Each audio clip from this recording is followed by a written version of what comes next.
Hi there, this is Sags We're on Women brought to you courtesy of wrongthinkradio.com. Well, another washed up actress is going to be raising her daughter genderless. Yeah, yeah, yeah. This is such bullshit, okay? It's absolute bullshit, but I'm not even going to really cover the stupidity, which is Kate Hudson at this time, because I'm sure a lot of people are going to cover it. I want to talk about another woman, but before I get into that, I must say it is a good thing right now that Kate Hudson is not completely following through with this nonsense, okay? She's still referring to her daughter as her daughter, and she is dressing her in pink and things like that. Hopefully, this does not change. She pulls her head out of her ass and stops abusing her child. Now, now, I want to talk about another woman, though, and that woman is Lauren Taylor. Lauren Taylor wrote an article a few years ago about how she was going to raise her cats non-binary.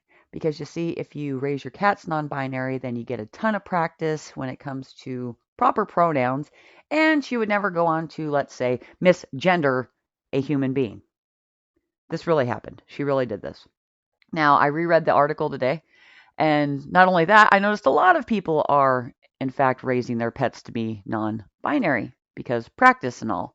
So I thought I would touch today on raising non binary pets and how, again, it is good that these people don't actually follow through, just as it is good that Kate Hudson is not at this time following through, because you see, there is no way that you could actually raise a non binary pet without committing, at the very least, neglect. But you would have to kind of step into the realm of animal abuse if you were to really, and I mean really, follow through.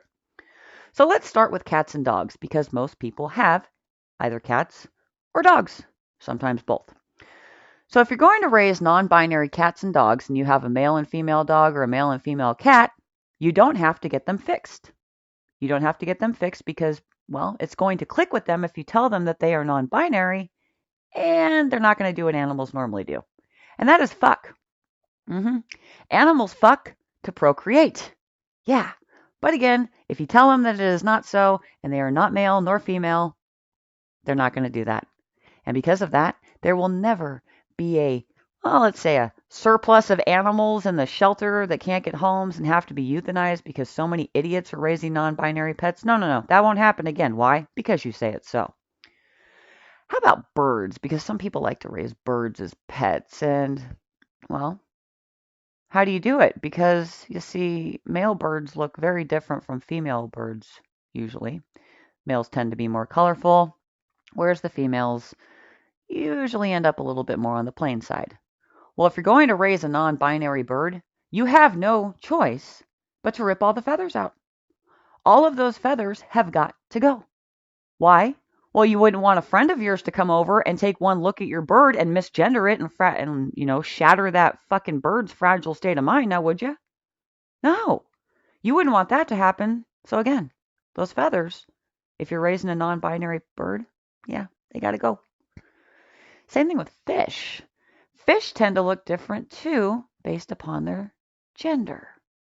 So male fish, usually more colorful than the female. So if you're going to have fish as pets, you're going to have to drive your ass down to a sporting goods store and pick up a descaler. Now, I can speak from experience here because I love to fish and I usually catch what I eat. And, well, I have descaled many a fish in my life. It's a pain in the fucking ass. It is a pain in the ass. Now, I could only imagine how much more difficult it's going to be if you're descaling a live fish, one that's flopping around. Really, I can't wait to hear how that works out for you guys. Same thing with reptiles. Yeah, yeah, reptiles. Some of those guys tend to change color when they're in heat or when it's mating season, I guess you could say. So you might want to keep that descaler of yours close by because it's really going to come in handy. Now, factor in the fact that reptiles tend to bite and scratch, and some of them even have pretty big tails that they can whip the shit out of you with.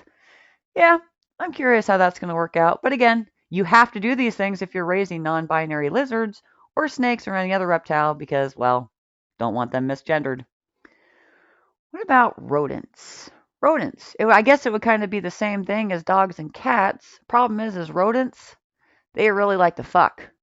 Yeah, I'm pretty sure that's just about the only reason they're here on the planet is to, in fact, procreate.